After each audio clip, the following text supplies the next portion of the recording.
This episode of the Incline Dodgers is brought to you by TickPick. You got to get your tickets to Dodgers. I mean, there's 50-something games left. They're in the middle of a NL. Okay. This episode is brought to you by TickPick, proud sponsor of the Incline Dodgers podcast. Download the TickPick app today and get no service fees on your checkout. That means the price you see is the price you're paying. The Dodgers are winning the division right now. This is your chance to go to Dodger Stadium and support your team. The Dodgers fans, they need you. Let's ride. Time for the words that are recited before each and every game here at Dodger Stadium. Take it away, Finn. It's time for Dodger baseball.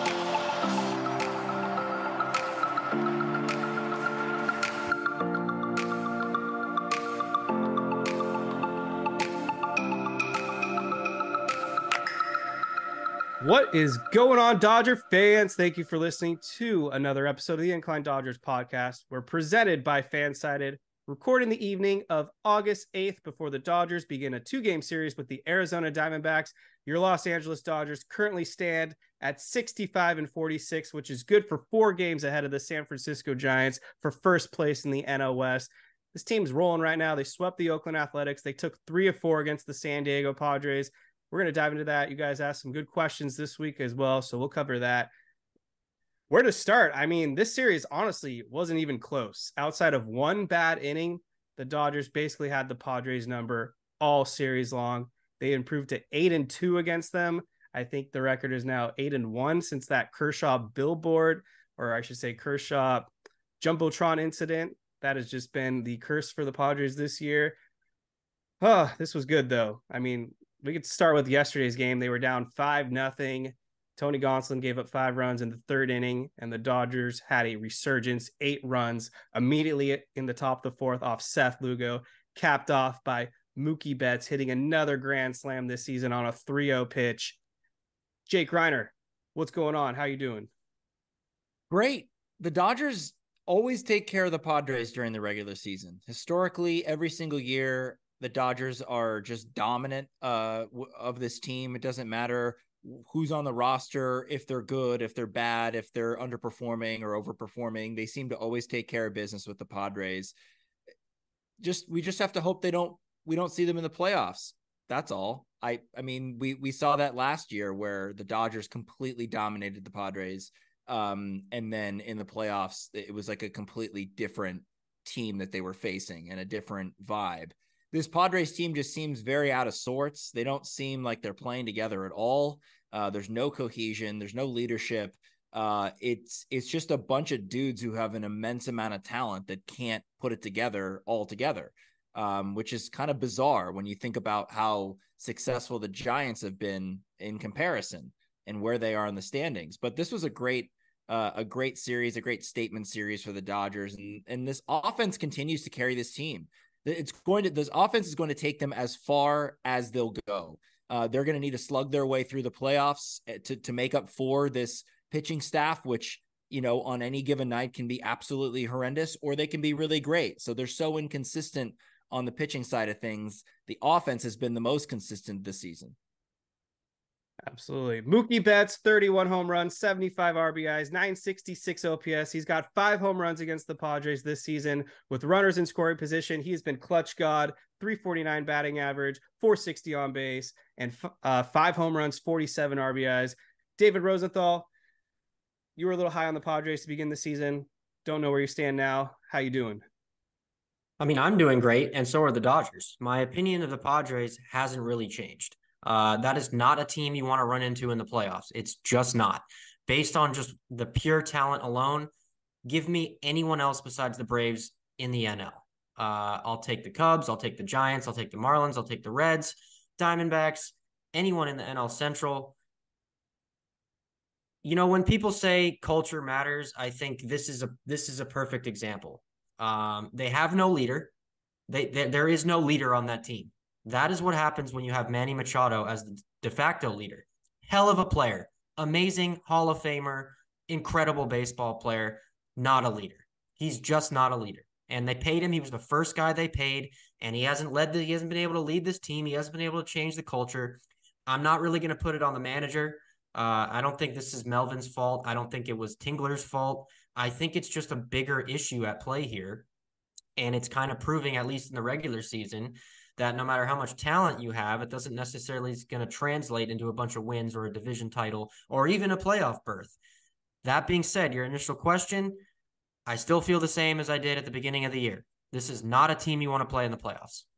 Well, also to that point, the way that the Dodgers have built their team versus the Padres, if you line the players up on paper and you look at which team has more overall talent, I think a lot of people would say the Padres. Oh yeah, I would. But the Dodgers, what's been working for the Dodgers is they have that culture. They have that leadership. They've put together a bunch of guys that just want to win. Kike Hernandez, Jason Hayward, David Peralta, these guys are, could be looked at as past their prime, but they're playing like they're in their prime. They're playing like they've got something to prove. They're playing like they've got something to win. The Padres aren't playing that way. They've got Manny Machado in his own world, Juan Soto in his own world, Tatis in his own world. They're all kind of just playing for themselves, it seems. There's no playing together. And that's why the Dodgers are working so well. That's why the offense works so well, because it's contagious. These guys are playing together and they're doing it beautifully. But I think it has a lot to do with the personnel that the Dodgers have versus the Padres. Jason Hayward has a higher OPS than Manny Machado, who got 350 million. He has a higher OPS than Xander Bogaerts, who got 280 million. And he has a higher OPS than Jake Cronenworth, who they gave him like 7 years. Padres are really just underperforming. I think a lot of the blame has to go on the culture. And I think that starts with Bob Melvin. I'd be surprised if he survives the season, unless they turn it around Nationals, Braves, Philly style in the next 50 games. Well, the Dodgers are a regular season machine. They are a well-oiled regular season machine. Everybody has an intention and a role on this team. Andrew Friedman has built this team that way, where everybody is going to have a very specific role. You're going to expect something, but not the world from each single player. And it's the complete opposite with the Padres. They compiled a Mod Podge of superstars and just threw them out there and said, well, let's hope this works. We're all going to just play baseball and hope this works. It's not how the Dodgers operate. A lot of it is to our chagrin. The Dodgers, sometimes we don't want to see them platoon guys. And where is this guy in the lineup? Why is he hitting here? Why aren't we calling this guy up? It's a regular season machine that never fails for the last 10 years. Whether that's translated to the playoffs or not is a completely different story. Fully translated 1 out of the last 10 years. But in terms of the Padres, I mean, I don't even know what the cure is for that team. I think a lot of credit needs to go out to Robert Van Scoyoc. He got some criticism earlier this season, but you just look at the adjustments some of these players are making. Look at James Outman. Yeah. He's been on an absolute tear in the second half. I mean, even against the Padres, he went 7 for 14, had a home run off Yu Darvish, made an incredible defensive catch to rob Fernando Tatis Jr. of a 2-run home run. Tatis was a non-factor the entire series. Outman's hitting 361 since the All-Star break. He has 1,044 OPS. David shared it this morning. He has the highest on-base percentage of everybody in Major League Baseball at 519. And then we already talked about Jason Hayward. David Peralta's name hasn't come up, but David Peralta's basically been hitting 300 the last month. And then Mookie Betts, Freddie Freeman. We'll get into more Freddie Freeman in a minute. And then the new guys, Kike Hernandez and Ahmed Rosario, whatever Van Scoyoc's preaching to them, it's working. Right now, this is the best the Dodgers offense has ever looked, maybe since the 2020 season. I agree. I mean, it's just a model of consistency that I've not seen before, where you really think that there's no deficit that they can't overcome. I mean, they've shown being down 5 runs, being down, 6 runs, whatever the case is, 3-2, doesn't matter. You always feel like you have a shot with them. And so when the Dodgers were down 5-0 in the final game against the Padres, I was sort of thinking like, well, that's brutal. And it looks like we're having, another Tony Gonsolin disaster here. And overall, it kind of was a disaster if the offense didn't spring up for 8 runs in the next inning. But I felt like if you're down by that much early on, this offense can come back. They can chip away, or they can come back all at once. It's just been a beautiful thing to see. And I don't think anybody could have predicted this. Yeah. I mean, already talked about Mookie Betts. He is third in the National League in WAR. Freddie Freeman is second. And now I think Atlanta Brave fans have to accept there's a real race going on between Ronald Acuna Jr. and Freddie Freeman. I mean, this is the best Freddie Freeman has ever looked in a Dodgers uniform. You could argue his career, 23 home runs, 80 RBI, 16 steals. He's got a 340 batting average, 418 on base, 595 slugging. With runners in scoring position, he has been their best hitter, 381 batting average, and he's a 420 batting average, 1,255 OPS since the All-Star break. And phenomenal defense. 0 errors. I mean, you talk about an offensive machine. He's an offensive machine. I mean, Oral Hershiser pointed it out. You can't throw the ball anywhere. I mean, he can cover every single part of the plate. He can get hit to any part of the field at any time. That at bat that he had against Rich Hill, where he was battling and fouling pitches off and taking tough pitches, and then eventually hits a 3-run shot. Like, that was an amazing at bat to watch. Just his ability to stay in there and not give up on an at bat and follow through with a homer. I mean, that was textbook. I don't think people realize how hard that pitch is to take that he took on 2-2. It was a left-handed hitter, left-handed pitcher, sweeper across the zone to just outside of the zone. I mean, I used to be a left-handed hitter, and that is the hardest pitch to lay off of, a sweeper or a slider or a curveball that's just tailing in the zone and then out of the zone. And he took it like it was no big deal, and then the next pitch hit the home run into the right field bleachers. So this is by far the best I've ever seen him look, including Atlanta. Well, yeah, you said that the other night when I was hanging out with you, David. Like you were saying, I don't remember him looking this good in an Atlanta Braves uniform, and you kind of just said that, based on kind of your memory of him as a Brave, but it's actually true. Yeah. They also got a really cool camera shot of Freddie Freeman hitting that home run on ESPN, despite how atrocious the broadcast was. I don't know how bad, dude. I don't know how Tatis has never heard of Anchorman when you live in San Diego. But why is Paul Ravage asking him about that? No, exactly. I don't know. So dumb. Carl Ravage had no idea what was going on. I think that was the same broadcast where they were bantering about why isn't Matt Olson second in the MVP running. It's like, where have you been? Matt Olson's good, but he's not ahead of Mookie and Freeman. No, Mookie Betts will finish third. Mookie Betts is, you can lock him into third in the MVP race. Can't complain about that. I mean, killing it this year. I mean, yeah. Overall, Dodgers really held it together. Gonsolin was bad. Got a question about Gonsolin. We'll get to that in a second. Bad. The bullpen management, for the most part, was solid. That game 2 in the 8th inning, I don't know what was going on with Almonte and Ferguson, but it's not what you need to. That's not the combo you go to in that situation. Ferguson has been in a real rut. I don't know why you would put him in against the heart of the order. Do we want to talk about that real quick?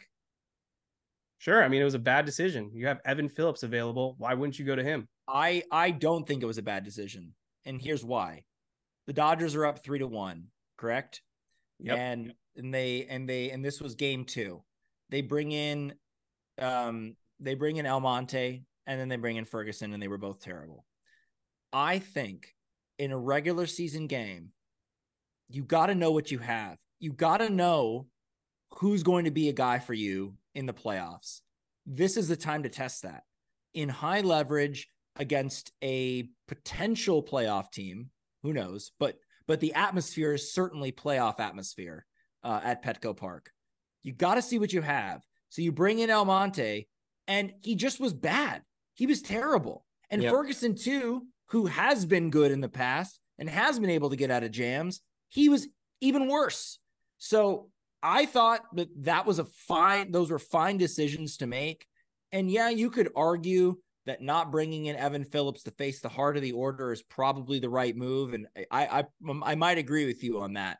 But I just don't think that a lot of the fans that are coming down on Dave Roberts for those decisions, I mean, I in terms of the the decisions he's made historically, his bad decisions that he's made historically, this goes nowhere near that. No, and it also wasn't even the heart of the order. It was either 8-9-1 or 9-1-2. So not quite the heart of the order. Phillips had pitched yesterday. It was the heart of the order after Almonte got in trouble.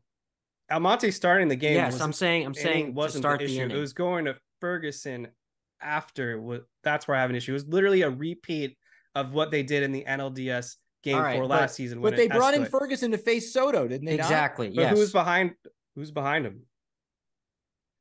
I mean, yeah. Why are you pitching a Manny Machado with a base open and Ferguson, 2 runners in scoring position?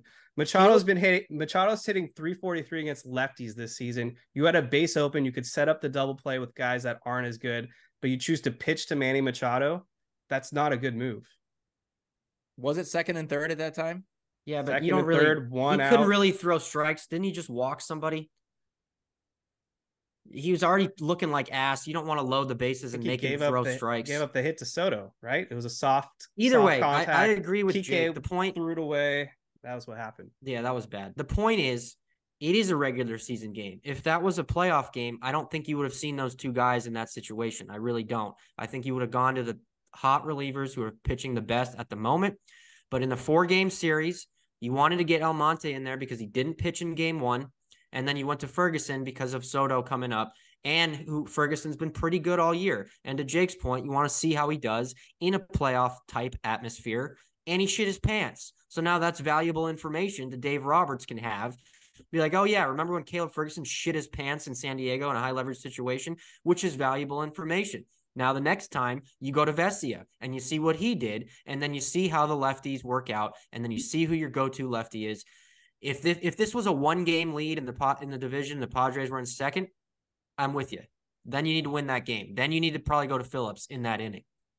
But Ferguson in this situation, pitched the night in this before context, and gave up a run, so he was bad. He was basically I think bad the one gripe I would agree with is I would have gone with Vesia instead of Ferguson. I wouldn't have gone with Phillips though. Not in that game. Not in that specific game. Those guys got to just perform. Vesia hasn't been better. Yeah, he has. He's been really good recently. You go with Phillips in the 9th if they had the lead. Yeah, he was gonna do that for sure. And then he didn't end up pitching the rest of the series as it turned out. But you can't predict that. Yeah, you can't predict pitches that. In game 2, he's done for game 3. And also Ferguson has been a high leverage guy before. I mean, he's been a little inconsistent this year where he's had good stretches and bad stretches, but generally speaking, he's a high leverage guy. He's one of the guys that Dave Roberts wants to rely on. And so absolutely you bring Vesia him in there. threw 22 pitches the night before. He wasn't going to use them. And he though. So you had to go to Ferguson. You go to Phillips. I already said this. And we knew who we were facing the next day. They were going to rock Aren't you Hill. team Evan Phillips for closer? Yeah. 4 to 5 out save. Oh, no, you're not bringing him in. You're not after Hell the day. yeah. He pitched yesterday. Pitched 2 innings the night before. You're not doing 2 up and downs on back-to-back days. You're just not. Anyone with a brain knew we were going to rock Rich Hill because Rich Hill is bad and we've always killed him. And then Seth Lugo, I mean, he would have had a night off, but I mean, come on. It's Seth Lugo. You're not doing that for a random game when you're up 5 games. Not a random division. game. It's a divisional game. Well, it's also in early August or July. If Evan Phillips goes down with an injury, it's over. All of it over. You got to protect this guy for the stretch run. I'm just saying that was the only grip I had with this series. Other than that, Dave Roberts did a good job, but it's little red flags like that have me scared for the playoffs because we don't know. You should be scared, Kevin. You know, Dave Roberts is prone to do this. Yeah, this is not. That's my point. He does this all the time, but in that specific instance, it doesn't apply because of the situation. No, the situation clearly dictated you go to Evan What are you Phillips. worried? You know what you're going to get with Dave Roberts. Yeah. You know what you're going to get with him. Well, then that's not good for the playoffs, is it? No, well, it's not, and it never will be, and that's never going to change. Guess what? I want to see my manager make adjustments. He will never do that. Never. He is who he is. Well, he did it in 2020, actually. And he did make some adjustments after some horrendous moves preceding those adjustments. But this team has to win despite Dave Roberts. Yep. That's plain and simple. That they're going to have to win despite him making a few just insanely colossal decisions. You know they're coming. But this team has to overcome that. That's what you have. That's what you're looking forward to. Yep. Might not be possible with this bullpen, although we got some reinforcements coming, which bring up later. Thanks to our listeners. First question on X coming from GD Luhash. On X. That's what it's called. Told you Elon would kill Twitter. Seems to be working just fine. He did. Does Gonsolin finish the year as a starter? I would like to take this one. Okay. Yes, but he is not sniffing the mound in the playoffs. It's over for him. They'll trot him out there in the regular season because they got a 5-game lead. They don't really have a ton of options, just waiting. Kershaw's going to come back. That might signal the end for Gonsolin. Oh, put him on the IL. Your back hurts. No, it doesn't. Yes, it does, Tony. But in the playoffs, absolutely not. There is no chance you can let this man touch the mound in the playoffs. You have way too many better options. People are going to say, well, you only got 2 starts out of Lynn, maybe Yarborough. It doesn't matter. I'd rather have a bullpen game than send Gonsolin out there. He's proved it in the playoffs. He can't do it. He's been atrocious all year. Granted, he might be hurt, which is fair and would explain something, but that doesn't change the fact that he's been straight ass. If he touches the mound in the playoffs, we're fucked. I mean, I agree with David, but it's plain and simple. The Dodgers didn't make enough moves at the trade deadline, and they're rolling out an injured Tony Gonsolin. Dave Roberts actually said he is injured. We don't want to say what it is, but it's bad. That's not a good thing if you're throwing out a starter. You don't throw out injured starters. That just is going to escalate the injury. I wouldn't be surprised if Tony Gonsolin is put on the IL any week and has to get Tommy John surgery. It sounds pretty bad. It's not. They're not doing it if it's that bad. This is probably Roberts running cover for the human being that is Tony Gonsolin. Yes, I think there is a lingering issue that's been bothering him, but it's not forearm tightness. They're not sending him out there with that. Something with the arm. His velocity's down. It's not going to be Tony Gonsolin in the playoffs. It just isn't. Even if he is 100% healthy, he's just not been good. And also, I mean, if he really is hurt, then they would put him on the IL because, I mean, they have people that can. I mean, Gavin Stone has turned it around in AAA. They could bring up starters to do this. They could make Ryan Yarbrough an actual starter. You know, Hean's in AAA right now. Right. Exactly. Exactly. I don't even know why I went to Stone first. Sheehan would be the guy to bring back up. I mean, they not eligible. Yeah, not yet. Not yet, but he will be. Well, if you put Gonsolin on the IL, you've been complaining during every Sheehan start. Now you're throwing his name out there. He's eligible if you put Tony on the IL. I've been complaining during Sheehan starts when he's been bad. His control's been pretty bad the last few outings. He had one great start. Not saying Sheehan is someone you should give up on, but his stuff is nasty. His last start was great, I thought. Didn't he pitch 5 scoreless innings or something? I think he pitched pretty Came out of the bullpen through 4. Yeah, Didn't he finish that game? Yes, and we got a text from Jake mid-game. Jesus, Sheehan. Well, he was pitching pretty bad at that time. I would say that for anybody that was having a bad outing. I'll tell you though, I want Gavin Stone up. That Sheehan's changeup and fastball combo is disgusting. Give me that any day of the week over Tony Gonsolin. If that's agreed. If that's what we're deciding between. July 16th, they removed Tony Gonsolin after 54 pitches. Something about Gonsolin should be protected. On June 12th, Roberts revealed Tony Gonsolin is battling some health recovery issues. On May 30th, Dave Roberts doubled down something about Tony Gonsolin's recovery. We're in August 8th now. They've been talking about his recovery and health issues for over 2 months. Like, what the hell are they doing? I know we're short-staffed because of the injuries. He's been doing this for years. So it's every year it's something with him. It takes him forever to get back. Yeah, it's just more of the same, like not being transparent from Dave Roberts and the Dodgers staff on their players. It's just they misdiagnose things, they miscalculate the returns of these guys. It's just another one of those, and it is frustrating. And despite the Gonsolin struggles, they've won 5 out of his last 6 starts. Yeah, and he'll be posting about it on Instagram after he gives up 6 runs. W is a W, baby.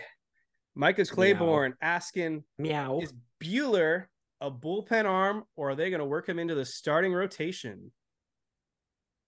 I mean, everything I know about the Dodgers will leads me to say bullpen, because they make these guys coming back from injuries ramp up for 7 months. So there's just not enough time for him to come back as a starter, in my opinion. Yeah, I He agree. did it with Dustin May last season. As a starter? He was a starter. Yeah, but I think May came back before September 1st, like well before September 1st.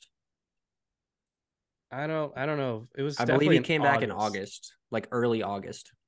Right. But if Buehler comes back September 1st, he's not coming back September 1st. He claims he is. I don't know. I need to see where Buehler's at before I can even answer the question. But if Walker Buehler is 90 or 80% of what he is, I'm putting him in the postseason rotation. Why not? He is a dog. It's all about mechanics. He's throwing 95, 96 already. That's don't want him to get hurt. You can't have him get hurt again.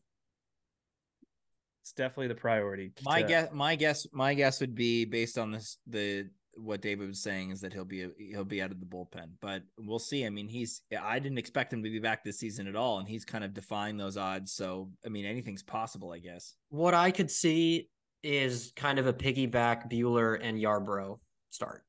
Yeah, I think that makes sense. Yeah. Probably more of, an opener could go 3-4. It's going to be dicey. Innings. It's going to be dicey in the playoffs. It really is. I mean, we're really going to hope and pray that this starting rotation can give us a chance. Like that's what we're looking at right now. I mean, given the injuries, given the Julio Uriases of the world, I mean, we are really hoping and praying that this starting staff can do something positive in the playoffs. Clayton Kershaw is not even 100%, and he's expected to be activated for the Rockies series. That's going to give us a lot of intel of where this Dodgers rotation stands, which I guess leads us to the question from Castillo. Jason, do we have the pitching to get to the World Series? We have the offense to get to the World Series, I think. I mean, the pitching I have zero confidence in, because one night to the next, it's different. The bullpen has been a little bit more consistent as of late, but then you'll have a Ferguson Almonte night where it's just inexplicable. The problem is a lot of it's either the starting rotation puts us in a hole that we can't climb out of, or we build a lead and the bullpen blows it. So it's very, I'm not 100% confident. I mean, the names that we have, I historically have been confident in them, but this year has been so all over the map that it's hard to have confidence in these guys going into the playoffs. I agree.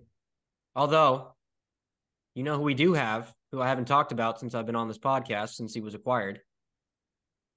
You know. Didn't you already bring him up earlier? No, I haven't said his name once. Wait, who? Okay, say his name. You're saying about Lance Lynn? Lance Lynn. You already brought his name up. We got him. Ladies and gentlemen, we got him. After 2 years of me begging for this guy, we finally fucking got him.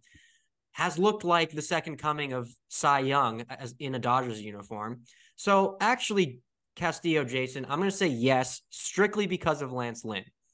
And what they've done with him is what the Dodgers do with every pitcher they acquire.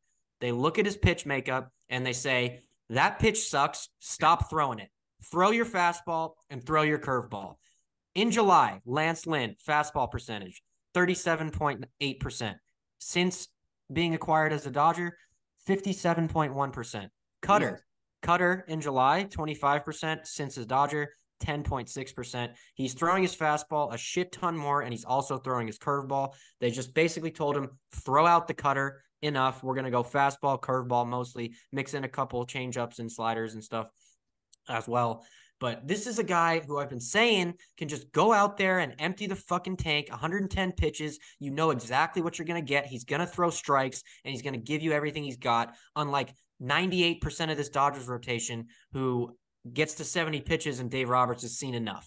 So that's the type of stuff in the playoffs that plays, where even in the playoffs, your pitch count is not, you're not going to really adhere to the 100 pitch mark. You're going to go on feel.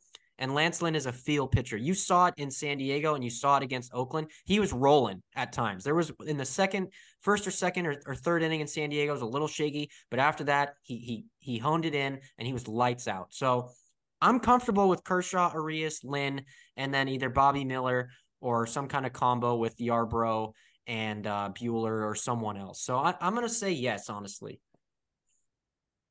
Yeah, I mean, the only drawback I have on Lynn is I just hope that he can keep runners off the bases, because he does tend to give up a lot of home runs. And we have seen that, we saw him give up 3 home runs, 3 solo shots 4 against the A's. So it's sort of the righty Andrew Heaney syndrome. But I honestly feel like if he can keep guys off base, like he's a horse. And yeah, I mean, you want guys like that on the mound in the playoffs with that kind of mentality.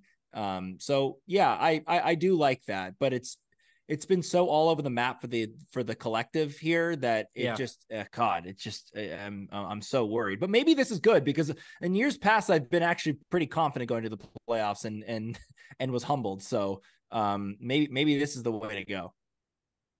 So far, Lance Lynn has been pretty good in a Dodgers uniform, 2.77 ERA. Pretty good. Would like to see him face some playoff competition. That's really the litmus test. For now, he's doing his job. He's eating innings, and that's really all you can ask. The Dodgers desperately needed to acquire an innings eater, and Lance Lynn definitely fills that mold. So I'm happy with that. Joe Kelly's been fine too. I loved that he was just in Fernando Tatis Jr.'s face, called him a bitch. That is the attitude we need. And I mean, he's not really a high leverage guy that I would be my first option out of the pen. So I feel like Freeman didn't really address that need, but hey, Joe Kelly's solid. He's a guy that you can bring into like high leverage in the early innings. I feel like they tend to go to they've used him in the past in the playoffs where he'll just come in a really tight spot in like the 4th inning and get out of jams. He's got the mentality. He's certainly got the pedigree and the track record of pitching in big games, and he's looked great so far. It's just weird when you get guys like Kelly and Kike Hernandez. It's like those are your boys. Like that, for whatever reason, when they put on a Dodger uniform, things change. Their attitude changes, the way they play changes. We saw that kind of with the surge of Trace Thompson for a minute there. Putting the Dodger uniform back on really does things to guys. Good riddance, Trace. Yeah, right. I forgot he's back on the White Sox now. But tough place to be right now. Yeah. Did we want to talk about Seth Lugo for a second, about his allegations, or what a fucking loser that guy is? I mean, I don't really care, but I'll talk about it. Kevin, did you want to bring that up, or you brought it up? He thinks we're stealing signs. Yeah. But he thinks we're picking up on him tipping his pitches, which is entirely legal and has been done since baseball was created by Abner Doubleday in the 1800s. Was that what he was calling Bush League? Yes. Interesting. And he actually technically didn't say Bush League. It was just that one Padres account just said that. But I went back and read the story, and there was no mention of him saying the word Bush League. So, well, then that kind of he's just being a giant baby. Like, go fucking pitch better. Stop throwing batting practice. Stop tipping your pitches. And if you're going to complain about the Dodgers capitalizing on tipping your pitches, what do you want them to do? Just be like, hey, man, you're tipping your pitches. Just wanted to let you know. So we're going to tell you now and not capitalize on it. No, get the fuck out of here. We're not holding your hand. We're going to score 8 runs on you, and then you can cry about it in the postgame. Also, end of story. I think he owned it, though. He owned it. Who owned it? Seth Lugo. I don't know if he owned it. When you read like the actual San Diego Tribune article, not these like knockoffs that just love to take things out of context, it's really no different than Andre Jackson earlier in the season when people were like defending him, saying, oh, he was just tipping his pitches. You tipped your pitches, you sucked, get better next time. Yeah, that's pretty much what it comes down to. I like this question from Para 118. Who in this organization has it against Michael Busch? His stat line is 321, 426, 593, and now he's up to 20 home runs and 73 RBIs in AAA. What a waste of a talent. It seems like the Dodgers started out. Yeah. It seems like the Dodgers started out the season by saying, let's let the kids play. Let's find out what we got. We got Vargas. They called up Busch for a time. Outman's the only one left. Yeah. for the They had positions. Gavin Stone up there, Bobby Miller, James Outman, they let them all play. And it didn't really go that well. Although for Bush's sake, I don't think that they really gave him that fair of a shot. I mean, he really didn't play that much No, he didn't. when he was on the team. But now that they've added all these veterans and you've got Mookie Betts playing second base, there's really nowhere to put Michael Bush unless you bring him up and you start him at third base for Max Muncy.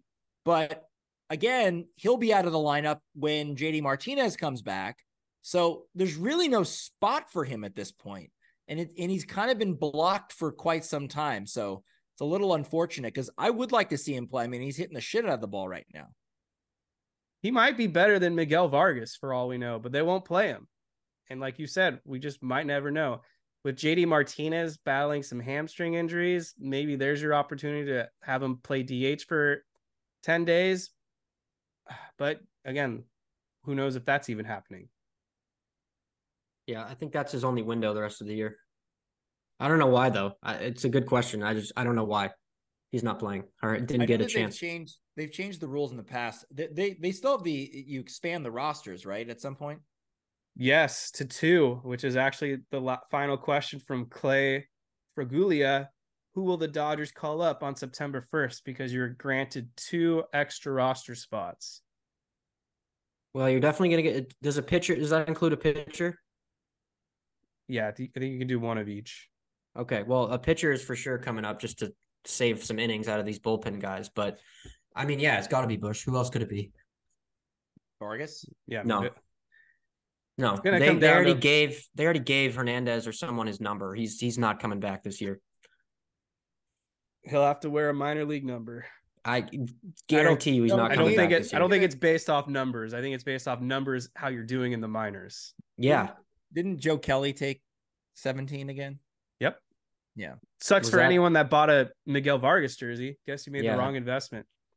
Wait, did Hernandez take Vargas's number or Kelly? Hernandez took 8.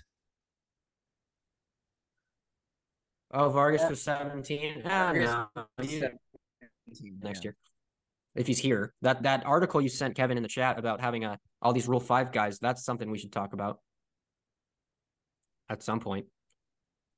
Yeah, I mean, it's certainly a great off-season discussion, but some of these guys that are Rule 5 eligible include Kyle Hurt, Nick Frasso, Landon Knack, Jose Ramos will be back in the pool. Those are the first names that come to my head. I'm sure I'm missing another great player. I'm trying to find it right now. That's why I was surprised the Dodgers weren't more are they allowed aggressive. to? Hold on. Yeah, so here's 5? The tweet. Dodgers have 40-man roster. Close to 60 guys that will be Rule 5 eligible, 6 of which are top 30 prospects. They'll have 5 to 10 spots available. So by doing the math, they have to trade some of these guys or they're going to lose them with 0 return. That's from Dodgers Daily. So some people are getting traded. I'll tell you that much. Well, I was surprised the Dodgers weren't more aggressive at the trade deadline. I mean, they're holding on to Bush. They got all these pitching prospects, but they won't have them perform at the major league level. Like Landon Knack is 25, 26. Why haven't they given him a spot start? Shouldn't be throwing out Mid-City Grove, who's probably done for the season. It's just ridiculous. He pitched well the other day, dude.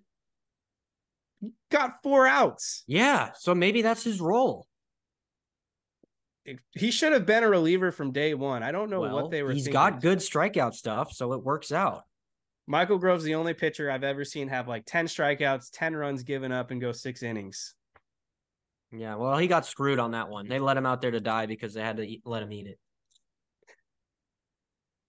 We got screwed as fans. I tweeted, or I should say I posted, since that's how you have to phrase it now.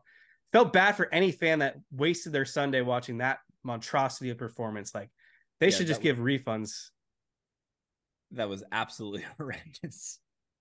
That's pretty bad. But yeah, I mean, to answer the question, I think it's going to come down to Vargas and Bush. They're both hitting pretty well at the minor league level. They're both hitting home runs. They're both hitting 300. And then a pitcher, I mean, it could just end up being Victor Gonzalez, who's on there right now, but I doubt he's going to be surviving this entire month of August because he's Victor Gonzalez. Or maybe they bring back up Sheehan or Stone. It's not going to be much crazier than that. I actually was a big fan of when they would expand the rosters to like 40 in September. Thought that was great. And a team like the Dodgers really capitalized because they had the depth. Yep. That's all I got on my end. So if you guys had any questions or other topics or people you want to roast, have at it. I did have something, but I can't remember what it is now. Someone was being stupid. Someone's always being stupid. Mm-hmm. No, I don't have anything else. I just really am encouraged by how resilient this offense continues to be and how it just is carrying this team, and they're going to go as far as this offense will take them. It's kind of funny because we had that take last year going into the playoffs. We were like, yeah, I mean, this team's won 111 games, but this offense sometimes disappears, and we know how it does in the playoffs. And so they'll go as far as the offense went. And it's exactly what happened. The offense just didn't show up at all pretty much during that Padres series. And that was that. But this year it's more, it's a different kind of feel because you know what the capability of this offense is on a given night. And it's a different type of offense. So I think it might play a little bit better in the playoff setting. I hope so. Agreed. Offense is way better this year. Yeah, it is. One thing that came out, though, is this reporter, Daniel Kim, I guess he reports on the KBO, has said the Dodgers are on the verge of signing highly touted pitching prospect. I don't want to butcher this, but here it goes. Hyun-Suk Jang. I'm sorry, Mr. Jang, if I'm butchering that. But he would have apparently gone first in the KBO draft. He's like 19 years old, throwing 97. Watch some of his highlights. If you noticed, the Dodgers traded 2 lower-level prospects for international signing money, and this would indicate it was for this. So they could have got their next highly touted pitching prospect. I mean, I watched some of this guy's highlights, and he looks just absolutely disgusting. So that's something to keep in mind. It's apparently not done yet, but it's certainly looking like they're going to sign him. Mr. Jang. I'm going to call him Mr. Jang for now. Mr. Jang.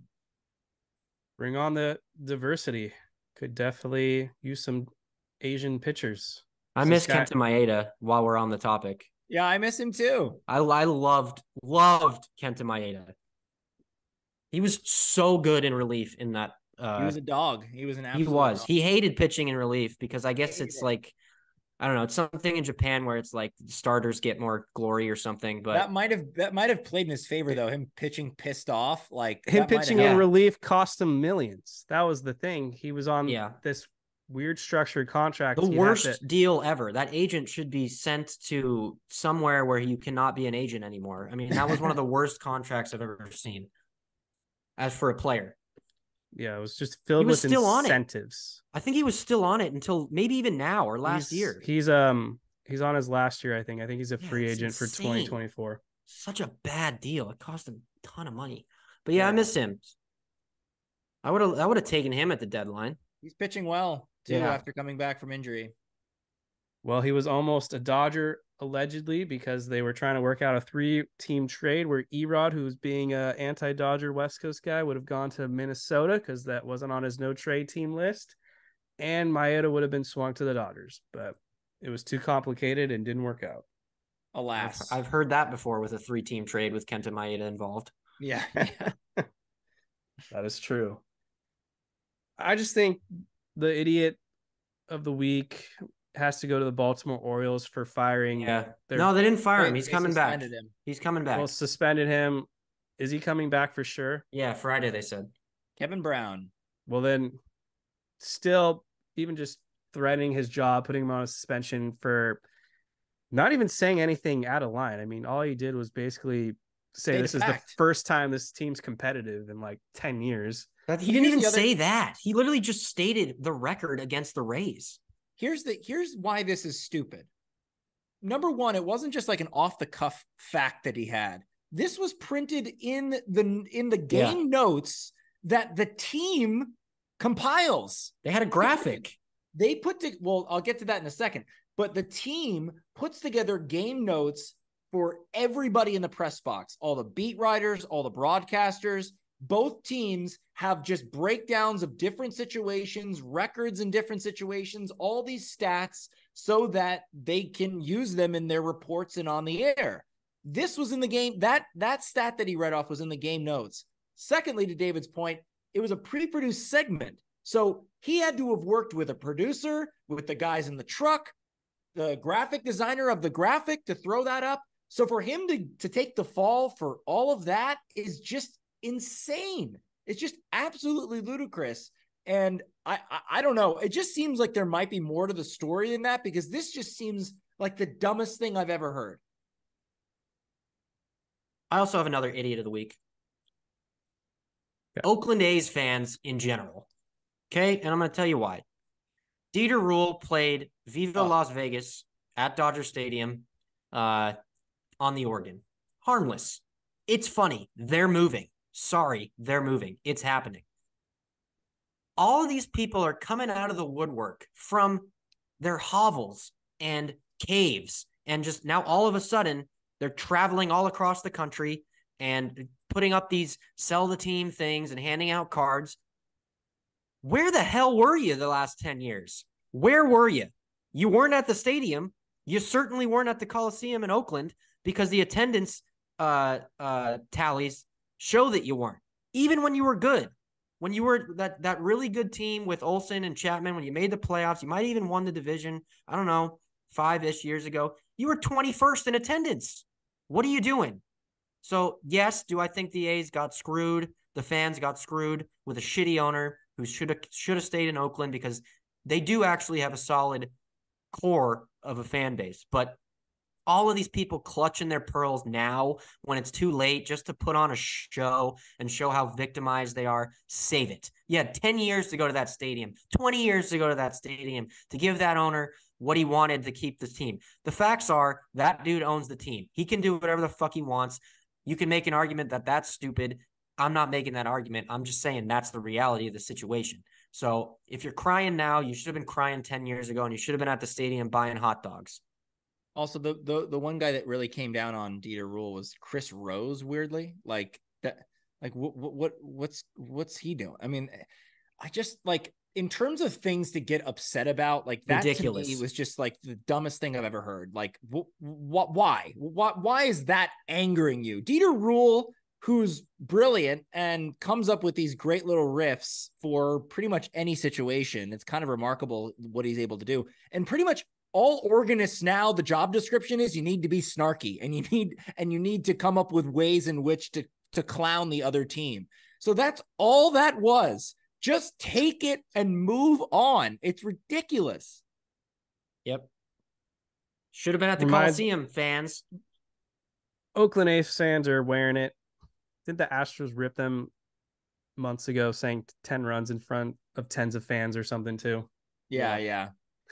And then I thought that was funny. They deleted that. I'm the Whoever biggest put that out, I think, got in trouble. I'm the biggest advocate of get the A's the hell out of Oakland. Who the hell goes to Oakland? Las Vegas is a million times cooler, better, up and coming city. I want to watch a game in Vegas. I'm not going to Oakland ever to watch a game in my life. That's how I feel.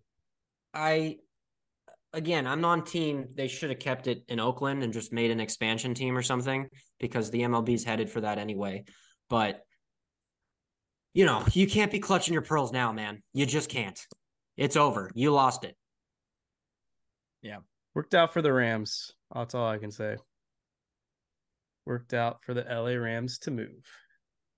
Oh, it's going to work out. It's going to be great for that franchise financially and fan base wise. Vegas has giant, couple million population waiting for a team. So, they'll fill that stadium, but that's not my point. My point is that has history in Oakland. No matter how shitty the stadium is, how shitty the city is, and how cheap the city is, that franchise has a rich history in Oakland. Definitely. And I think no team should move because of that. But, it is now these fans are making me care less because they're being such babies. They'll never have a team again. It's over. Oh, it's completely over. That city has bungled 3 franchises across 3 sports in 3 years. It has. No, The I'm Warriors, laughing at how true it is. Raiders, and this team. Yep. Now you got nothing. Sorry, Oakland. All right, well, that's all I got. My final thoughts are James Outman's a god. What a find. What a gem. Continue to root for James Outman because he is just tearing the cover off the ball, and they need to start him every day. None of this platoon BS. James Outman, you rock. Got final thoughts, Jake? I gave mine already. All right. My final thoughts are this Taylor Swift tour needs to end. Enough. What I've a seen bad enough. take. No, You can't even name 5 Taylor Swift songs. You're goddamn right I can't, but I've had enough of her. Enough. How many days are you going to be doing this? Every single day. It's like, oh, it's Taylor Swift. What surprise songs? These people are lunatics. How are you this obsessed Aren't with you an like artist? the biggest proponent of making money? Like, weren't you the guy that said, if I'm a fan that catches a ball, I'm milking every cent out of it? So why are you criticizing Taylor Swift, who sells out? I'm not criticizing her. I'm criticizing the fans. You just said why play every night or whatever because she makes millions. I get financially why she plays every night, but at the same time, enough. You've been on tour every day for what feels like months, and I've had enough. That's what touring is, David. Are you new to musicians? Well, it's gone on long enough. Like, rest on your laurels. I can't imagine how much money she makes just on one of these nights. So like 55 Taylor, million a night. Yeah, you've made your money. Go sit in wherever the hell you live and just enjoy it. Tennessee. Put your feet up. Send all these lunatic, crazy, obsessed Oh my God. people home. Send them home. Make them go to work again. I feel like every Taylor Swift fan right now has just put their entire life on pause and justified it. They're like, they called into work. Sorry, Taylor's on tour. I'm going 7 nights this week. Can't do it. You know, I thought I screwed up in pissing off the biking community, but this is I don't think anybody who listens to this podcast is going to be a diehard Taylor Swift fan. If you posted, someone should clip this and post this, and then I'll get fucking blown to kingdom come. I want to see that. I would like to see that. I'll bring them on because these people are insane. In terms of insane fan bases for anything in the world, I think Taylor Swift is number one. Maybe North Korean BTS. North Korean citizens number one, but that's not even their fault. South Korea for K-pop. Maybe no. I think Taylor Swift is worse than K-pop. I really do. I do. Not. BTS fans are insane. How these people are doing this every single night. What are her surprise songs? I don't care. Go to Spotify. You heard all the songs. It's over. You've been on tour for 7 months. Wrap it up, Taylor. Tired of this shit. How does this affect you? Because I'm annoyed by it. And I don't like being annoyed. Absolutely. That's like saying, let's just stop the baseball season because they play 162 games. That is not the same thing. It is absolutely the same thing. No, they it is go on not. tour. They play from stadium to stadium for 6-7 months out of the year. There are people that literally live and breathe baseball. I can admit I'm one of them. The same thing. It might be less money, but it's still the same thing. I don't think it's the same thing because I think those baseball fans have lives. They go to the baseball game. How many hours a night do you spend watching Dodgers? That's not what I'm saying. I'm saying these people who are obsessed and diehard have put their entire lives on pause for this. They really haven't. It's like one night out of the year. No. It's not. I wish it was one night. It should be one night. But every single day, it's like, oh, yeah, I got a friend who works at SoFi Stadium as a banquet manager. He wants to jump off a bridge. They're working his ass off because Taylor Swift is playing 17 days in a row. Why? What is this? Enough. 5 days. You get 5 days. After 5 days, your tour at one facility is over. Well, she's doing 6, but... Well, that's one too many by my rules I just made. Past the cutoff, so... Yep. But she sold them all out, so... Taylor Swift's winning at life. I mean, she's just pumping out 2 albums a year. She is making $1 billion this year. I talked to Harry Style fans. It's the same thing. It's any musician. It's just Taylor Swift is Taylor Swift. She why, is like though? What she's is so the special Shohei about Ohtani of music. Why? Can you explain why? You're the resident music person here. Why? Because every album she puts out generates a number of smash hits. How many musicians, artists perform 3.5 hours every night. You don't find That's that because very it's often. insane. They shouldn't. It's insane. She is like the Lance Lynn of what you want. She is just a horse out there. Okay, but you still haven't answered my Empties the question. tanks. You haven't answered my question. I've heard her music. I don't think it's bad. I think she's talented, but I don't understand the music to the obsession. I don't understand it. She seems like any other artist who's like good. What is it? She just treats her fans very well, I think is the answer. Oh my God. It's just nonsensical. I just want these people to be functional members of society. It's a community. Again. I know a lot of Swifties. They're a very tight-knit group, probably bigger than any sports franchise fan base. Lunatics. All right, wrap it up. All right, that's it. Incline Dodgers podcast over. Make sure to subscribe wherever you get your podcast episodes. Make sure to download, give us a 5-star rating. Let us know your thoughts on Taylor Swift. I'd love to hear that. And if you're watching on YouTube, give us a like and a follow and all that fun stuff.